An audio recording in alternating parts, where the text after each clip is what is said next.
आता एक नजर टाकूयात मोठ्या बातम्यांवर न्यूज टॉप 9 मधून। पहिल्याच दिवशी दावोसमध्ये 70,000 कोटींचे सामंजस्य करार। मुख्यमंत्री एकनाथ शिंदे आणि उद्योगमंत्री उदय सामंत दावोसमध्ये ग्रीन हायड्रोजन प्रकल्पासाठी आयनॉक्स एअर सोबत 25,000 कोटींचा करार।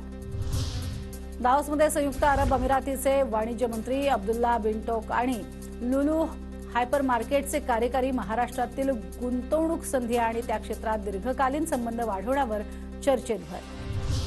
देशातील मोठा उद्योग समूह असलेल्या बीसी जुंदाल यांच्या 41,000 कोटींच्या सामंजस्य करारावरती दावोसमध्ये स्वाक्षऱ्या। मुख्यमंत्र्यांच्या उपस्थितीत सामंजस्य करार। महाराष्ट्रात आर्टिफिशियल इंटेलिजन्सचा हब निर्माण करण्यासाठी महाप्रीत आणि अमेरिकेच्या प्रिडिक्शन यांच्या 4,000 कोटींच्या गुंतवणुकीचा करार। या करारामुळे महाराष्ट्रात नाविन्यपूर्ण असा आर्टिफिशियल इंटेलिजन्सचा प्रकल्प सुरू होणार। हिंदी चित्रपट सृष्टीतील महत्त्वाचा फिल्मफेअर सोहळा 27 जानेवारीला पार पडणार। दरवर्षी मुंबईत होणारा फिल्मफेअर यावर्षी गुजरातमध्ये होणार।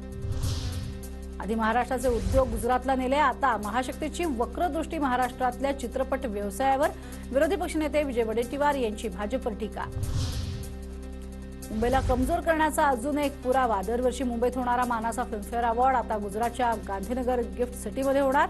आधी प्रकल्प पळवले, डायमंड व्यवसाय पळवला, आता फिल्मफेअर अवॉर्डही पळवला। जयंत पाटील यांचं राज्य सरकारवर टीकास्त्र।